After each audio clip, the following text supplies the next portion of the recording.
Illuminati को expose करने वाली मूवी जिसका नाम है ग्रे स्टेट। ये मूवी का एक ऑफिशियल एड आया था 2012 में, लेकिन इंटरेस्टिंग बात यह है कि उसमें कुछ खुलासे होने के अलावा उसका डायरेक्टर की सडनली मौत हो चुकी, उसकी बीवी और 4 साल का बच्चा, सबकी लाश मिली थी घर में। पुलिस ने इन्वेस्टिगेट करके कहा कि सुसाइड था और जल्दी से उन्होंने इस टॉपिक को खत्म कर दिया और मूवी जो रिलीज होने वाली थी उसको भी रिलीज नहीं होने दिए और आज तक वो फुल मूवी कोई देख नहीं सके। पता नहीं ऐसा क्या क्या और उसमें बताने वाले थे डिटेल में। क्या इसमें एलिट्स का जो यहाँ कहा जाता है इल्यूमिनाटी, क्या इनका हाथ था इसकी मौत के पीछे?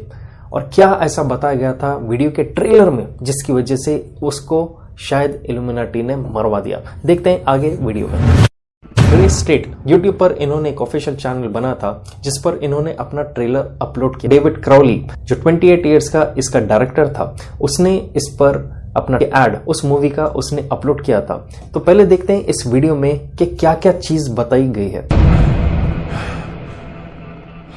सबसे पहला सीन जो इसमें आप देख सकते हैं वो है कि एक आदमी वो नींद में से उठ रहा है और वो देख रहा है कि जो कर्टेन्स का हिस्सा है, जो ब्लाइंड्स का हिस्सा है, वहां से बहुत पावरफुल टॉर्चेस उसके कमरे के अंदर मारे जा रहे थे जिसकी वजह से वो नींद में से उठा। और उसके बाद एक टेक्स्ट इसमें लिखा आता है, it happened while we were sleeping. तो डायरेक्टर इसमें यह बताना चाह रहा है कि जब आम जनता, आप और हम जो है, कॉमन लोग, सिविलियंस जो है, जब हम सो रहे थे, ये लोग के इल्यूमिनाटी के जो एलिट्स है, जो थिंक टैंक्स है, ये लोग पीछे मेहनत कर रहे थे, काम कर रहे थे अपने मिशन को फुलफिल करने के लिए। और हम जो लोग हैं वो हम हमारे एंटरटेनमेंट में, हमारे डेली लाइव्स में मसरूफ थे। तो इसलिए इसमें कहा जाता है व्हाइल वी वर स्लीपिंग। इसका ये मतलब नहीं कि हम रात के नींद में थे, बल्कि डेली लाइफ में हम इतना मसरूफ हो गए कि पीछे ये इनके क्या प्लानिंग हो रही है इसके बारे में हमें पता ही नहीं।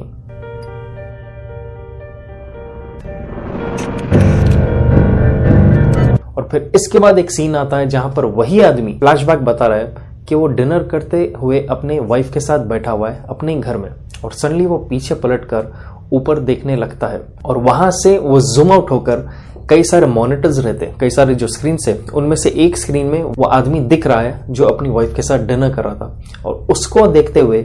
एक कोई ऑफिशियल बैठकर को देख रहा था। सिर्फ वही नहीं, आप देख सकते हैं कि कई सारे स्क्रीन से, मतलब कि कई सारे घरों में ऐसे ऑफिशियल्स, ऐसे जो एलिट्स के जो लोग हैं, ये लोग स्पाई कर रहे हैं। अब आप बोलेंगे कि हाउ कम आज के दौर में ऐसा इतना आसान है? देखा गया तो 2012 में अभी टेक्नोलॉजी उतनी एडवांस नहीं थी स्मार्टफोन्स को लेकर, वाईफाई के गैजेट्स को लेकर, जितना आज के दौर में एडवांसमेंट आ गया है टेक्नोलॉजी में। अब आप बोलेंगे कि हाउ कम इतनी आसानी से स्पाई ये लोग करते हैं हमारे घर में? आज के पीरियड में हर स्मार्टफोन में फ्रंट कैमरा आ चुका है। आपके पास कई सारे ऐसे गैजेट्स है जैसे कि आपके स्मार्ट टीवीज, उसके अंदर भी आप देखेंगे कैमराज आजकल इंस्टॉल हो चुके हैं। आपका अपना लैपटॉप है, कई सारे ऐसे गैजेट्स है जो सिर्फ आपके बोलने पर एक्टिवेट हो जाते हैं। आपने इसके भी एड्स देखा होगा कि ये वाला गाना प्ले करो या वो ऐसा कुछ सर्च करना है, सिर्फ बातों से वो एक्टिवेट हो जाते हैं गैजेट्स। तो इससे एक चीज कई लोग डर रहे हैं कि जो जितने भी वाईफाई ऑपरेटेड स्मार्ट गैजेट्स आज के दौर में, कभी भी किसी का भी कैमरा ऑन हो सकता है आप स्पाई करने के लिए। और कभी भी जो वॉइस एक्टिवेटेड गैजेट्स है, स्मार्टफोन ही सही और ऐसे अलग वाले किस्म के जो भी गैजेट्स है, लैपटॉप्स हो, स्मार्ट टीवीज हो, स्मार्ट वाईफाई कैमरास हो, इनका ऑडियो भी कभी भी ऑन हो सकता है ताकि आप जो भी कमरे में बात कर रहे हैं। अगर आप बोलेंगे कि इतना आसान है तो भाई हर घर का कुछ ना कुछ दिख के आता है, बड़े लोग फिर कैसा अपना कैमराज यूज कर रहे हैं, जो भी बिजनेसमैन रहते हैं। फेसबुक का जो ओनर है मार्क जकरबर्ग, उसकी एक फोटो बहुत वायरल हुई थी जहां पर उसके खुद के लैपटॉप के कैमरा के हिस्से में और जो ऑडियो माइक का जो हिस्सा होता है, दोनों तरफ उसने एक स्टिकर चिपकाया था ताकि एनी टाइम कैमरा और ऑडियो उसका एक्सेस ना हो जब तक वो स्टिकर उस पे से हटाए। तो अगर वो कर सकता है उस स्टेज पर रहते हुए,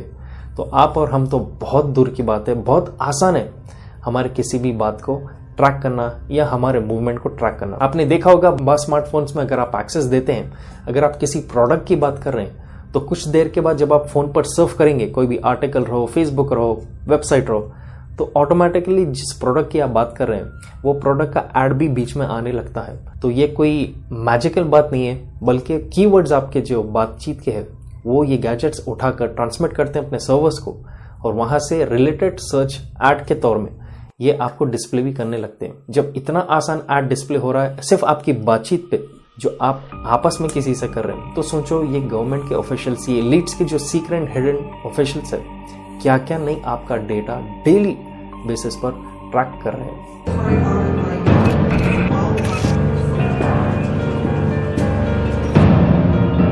फिर उसके बाद अगले सीन में ट्रेलर के आप देख सकते हैं जहां पर एक प्रेजेंटेशन दिया जा रहा है लोगों के बीच में, जिस पर लिखा है फ्री RFID इंस्टॉलेशन। कि एक तरह से लोगों में ये अवेयरनेस दिया जा रहा है कि RFID इसको आप इंस्टॉल करें ताकि आपको फायदा हो, आगे जाके स्मार्ट सिस्टम हो जाए आज सिविलाइजेशन का। RFID चिप अगर आपको पता नहीं है तो ये एक स्मार्ट चिप है जो बताया जाता है आपके बॉडी के किसी भी हिस्से पे, यूजुअली हाथ का जो हिस्सा होता है इधर, वो चावल के दाने का साइज रहता है, जिसको इंसर्ट करके आपके बॉडी में वैसे ही रख देते हैं। और इसके फायदे क्या बताते हैं आज के पीरियड में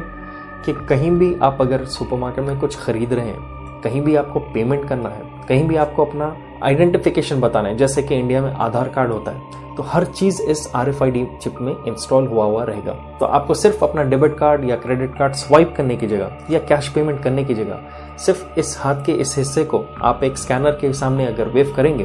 तो आपके पास से आपके डायरेक्ट बैंक में से पैसे कट जाएंगे, या आपको कहीं ID अपनी प्रूफ करना है तो सिर्फ ये हाथ को वेव करने पर आपकी पूरी ID उस जगह डिस्प्ले हो जाएगी। तो कहा जाता है कि इस चीज को एज एन ऑल्टरनेटिव आपके पैसा, बैंक बैलेंस, आपके पासपोर्ट्स, इन चीजों का पूरा सब्स्टिट्यूट एक इस RFID चिप में आ जाएगा।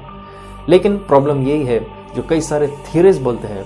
कि इस RFID चिप से आप गुलाम बन जाएंगे गवर्नमेंट के ऑफिशियल्स के, क्योंकि जब चाहो अगर वो ऑफ कर दे आपके चिप को तो आप लिटरली जीरो हो जाएंगे, आपको कोई प्रूफ ही नहीं रहेगा आपके बैंक बैलेंस का या आपके आइडेंटिटी का। तो यहाँ पर आप सीन में देख सकते हैं ट्रेलर के कि कैसा इसी RFID चिप को प्रमोट किया जा रहा है लोगों के बीच में इंस्टॉल करने के लिए। फिर इसके बाद एक टेक्स्ट लिख कर आता है कि आप किसके तरफ हो, which side are you on, और उसके बाद एक सीन बताया जाता है जहां पर आदमी छुपकर पर्दे के पीछे से बाहर के लोगों को देख रहा है, बाहर का हाल देख रहा है। और वहीं दूसरा एक सीन बताया जा रहा है जहां पर एक छोटा बच्चा है, वो ठहरा हुआ है एक मेडिकल सेंटर में, और वहां पर एक औरत एक गैजेट लेकर उसके हाथ में जोर से मार रही है। ये नथिंग बट RFID चिप का इंस्टॉलेशन उसके हाथ में कर रही है। और यहाँ आप गौर करेंगे जो मार्क उसने बताया RFID चिप के इम्प्लांटेशन का, वो एक ट्रायंगल है। और जैसा कई लोगों को पता है, एलीट लोग, इल्यूमिनाटी, इनको सबसे ज्यादा इनके पास मशहूर जो सिंबल है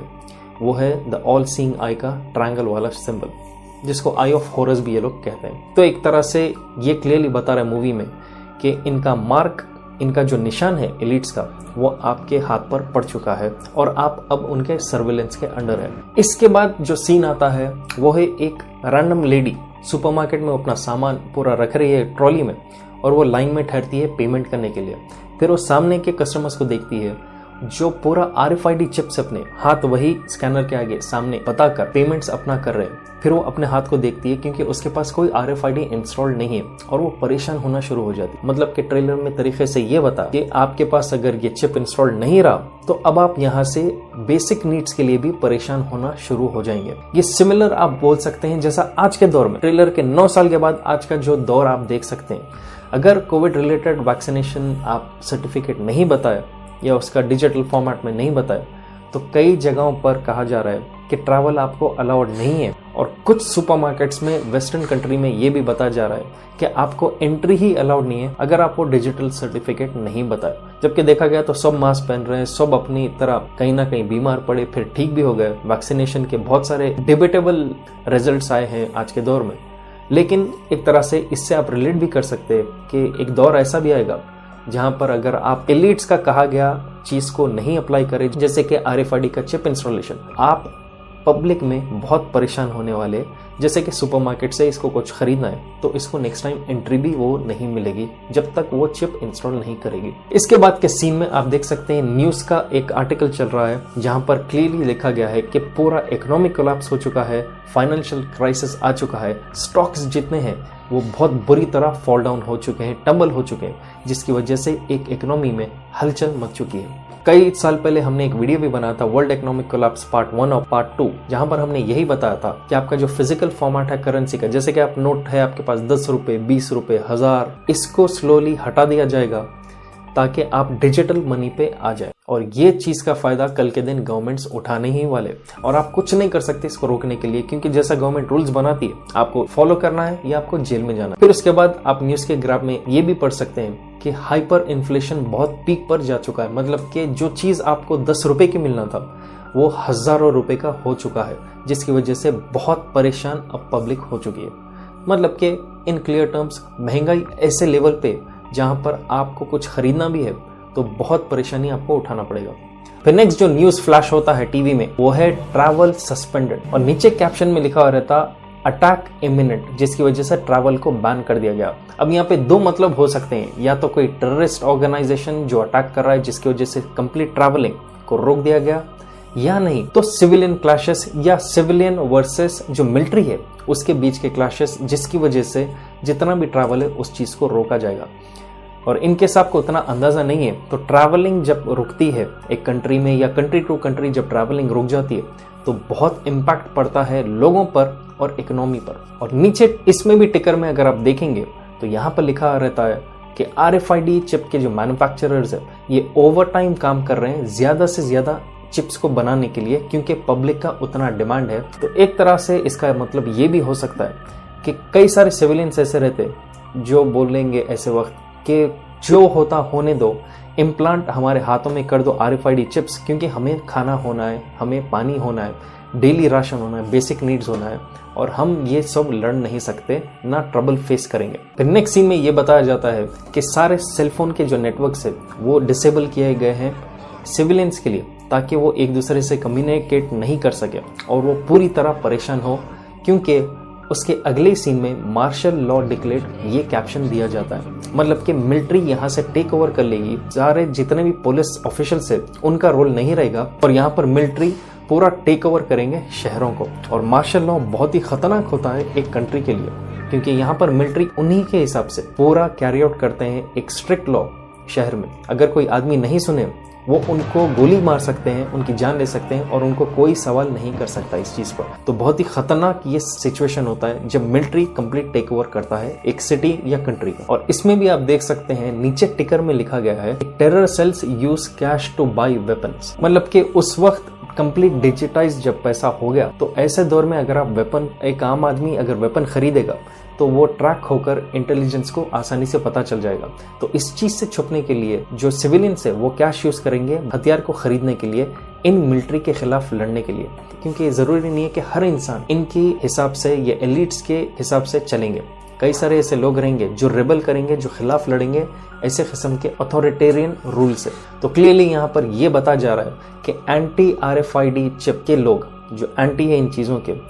उनकी एक गैंग बन जाएगी और मिलिट्री की गैंग बन जाएगी, और दोनों के बीच में अब जंग शुरू होने वाला है। और जो भी सपोर्ट कर रहा है उन सिविलियंस को या उन सिविलियंस के जो भी पार्ट है, अगर वो पकड़े गए मिलिट्री वालों के पास तो मिलिट्री उनको तुरंत गोली मारकर खत्म कर दे रहा है। फिर नेक्स्ट सीन में आप देख सकते हैं पीछे बोर्ड पर लिखा हुआ है FEMA, federal emergency management agency. और कॉन्स्पिरेसी थ्योरिस्ट के हिसाब से वो बताते हैं कि ये ऐसा मिलिट्री का हिस्सा है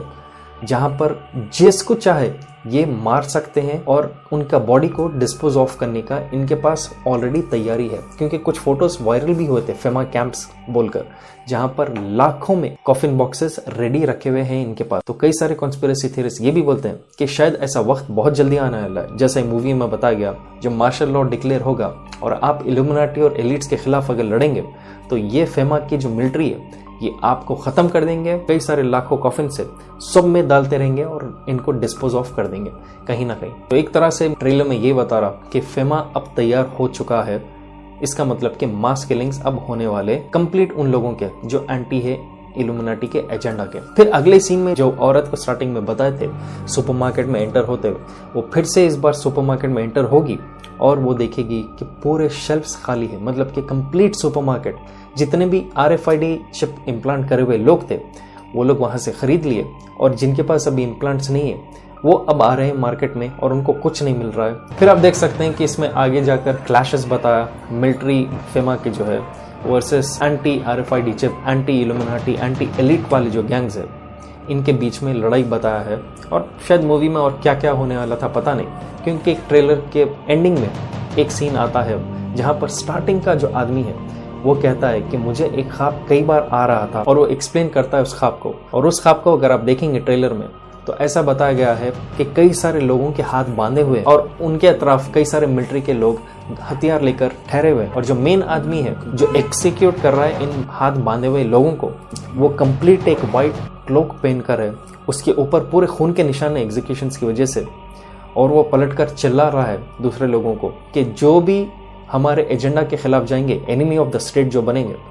हम उसको इसी तरह से मारते रहेंगे।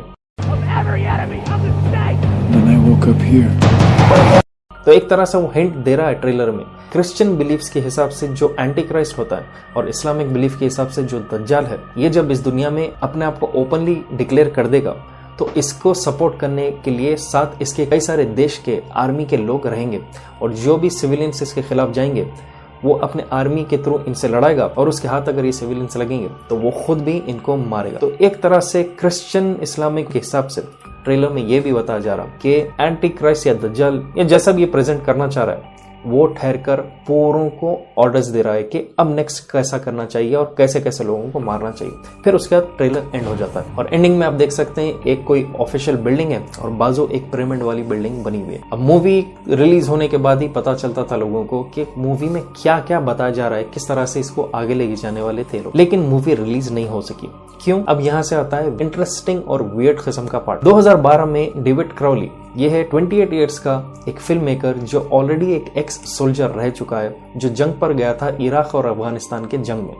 वहां उसने देखा कि रियलिटी अमेरिका के जंग की क्या है, और उसको बहुत गुस्सा आता है देखकर, और उसको ऑलरेडी कई सारे चीजें वो रिसर्च करने लगा था कि किस तरह से एलिट्स फंक्शन करते हैं। तो उसने डिसाइड किया कि इसके ऊपर मूवी बनाएगा। तो 28 इयर्स का वो था। 2012 में उसने इस ट्रेलर को डाला था, और यहाँ से वो प्रोडक्शन पूरी तरह मूवी की स्टार्ट कर चुका था। फंडिंग स्लो रहने की वजह से, क्योंकि जो बिग बैनर प्रोडक्शन हाउसेस है वो तो नेचुरली ऐसे किस्म की मूवी को प्रमोट नहीं करेंगे, क्योंकि वो उन्हीं का एजेंडा है। तो ये छोटे प्रोड्यूसर्स के पास जाने लगा था और इसको स्लो फंडिंग आना शुरू हुई। तो जनवरी के 2015 में सडनली न्यूज आती है कि डेविड क्राउली, उसकी पाकिस्तानी अमेरिकन वाइफ कोमल और उसकी 4 साल की बेटी रानिया, तीनों की लाश घर में मिलती है, और दीवार पर उसकी वाइफ कोमल के खून के साथ अल्लाह अकबर लिखा हुआ है। तो जब कॉप्स इस चीज को इन्वेस्टिगेट किए, उन्होंने बहुत ही जल्दी इसका इन्वेस्टिगेटिव रिपोर्ट दे दिया और कहा कि ये डेविड क्राउली डिप्रेशन से जा रहा था अपनी ही मूवी बनाकर, मतलब कि इतना उसको मूवी हैवी इम्पैक्ट पड़ा था उसके दिमाग पे कि वो डिप्रेशन में आने लग गया, बीवी से लड़ने लग गया, और अल्टीमेटली वो अपनी बीवी और बच्चे को मार दिया और खुद भी गन से अपने आप को मार चुका। लेकिन कॉन्स्पिरेसी थियरिस्ट कहते हैं कि ये बिल्कुल झूठ है, और उसको मरवा गया और ऐसा बताया गया लोगों के बीच में कि वो डिप्रेशन का मरीज होकर उसने सुसाइड किया। पुलिस ने कहा कि ग्लास का जो स्लाइडिंग डोर उसके घर का है हल्का सा खुला था, जिसकी वजह से शायद कुछ चोर या साइको अंदर आए, उसको और उसकी फैमिली को मारकर वहां से निकल गए। लेकिन दूसरे जो थियरिस्ट है वो यही बोलते हैं कि इतना एक्सट्रीम विंटर का कंडीशन था, इतनी सर्दी थी उस दौर में, कोई भी फैमिली का मेंबर पागल नहीं है अपने घर के दरवाजे को खुला रखने के लिए। फिर दूसरा प्रूफ कॉन्स्पिरेसी थियरिस्ट ये भी देते हैं कि एक दिन पहले डेविड क्राउली ने अपने सोशल मीडिया के हैंडल पर उसने पोस्ट किया था कि वो बहुत एक्साइटेड है कि उसकी मूवी अब कंप्लीट हो चुकी है और बहुत जल्द वो रिलीज करने वाला है, और जो फैंस है बहुत बेसब्री से इंतजार कर रहे हैं। तो कोई आदमी एक दिन पहले ऐसी चीज लिखकर अगले दिन कैसा डिप्रेशन में चले जाएगा उसकी मूवी को लेकर। एक और रिपोर्ट पुलिस ने दिया था कि 40 कैलिबर गन, ये एक टाइप की गन होती है, इससे इन सबका कत्ल हुआ था। लेकिन थियरिस्ट यही बताते हैं कि उस गन के एक ही बुलेट फायर होने से उसकी आवाज इतनी लाउड होती है कि सारे कॉलोनी में पूरी आवाज उसकी गूंजती है, और उस रात किसी को आवाज कोई गोली चलने की नहीं आई थी, जिसका मतलब यही है कि साइलेंसर या सप्रेसर यूज किया गया था बंदूक पर। और बहुत तरीके से जो एलिट्स है, जो इल्यूमिनाटी के मेंबर्स है, शायद उनसे ऑर्डर आया था इन तीनों को मरवा दिया जाए और ऐसा बताया जाए कि कोई साइको या चोर इनके घर में आकर इन सबको खत्म कर दिया था। और जैसा वो हादसा हुआ, कोमल के वालिद ने कहा कि वो मूवी उसका लीगल राइट है और वो कभी इस मूवी को रिलीज नहीं होने देगा। हो सकता है शायद उसको धमकाया गया हो कि मूवी रिलीज ना हो, पर पब्लिक है कि ये बताया जाता है कि वो डिप्रेशन में चले गया उसकी बेटी की मौत होने पर, और वो ऐसा स्टेप ले रहा है। तो आपको क्या दिखता है इस चीज के बारे में? आप अपने हिसाब से कमेंट कीजिए नीचे कि क्या वाकई डेविड क्राउली पागल होकर अपने आप को और अपनी फैमिली को मार चुका था, या वाकई कोई एलिट्स ने इसको मरवाया ताकि इसकी फिल्म रिलीज ना हो और पब्लिक को अवेयरनेस नहीं है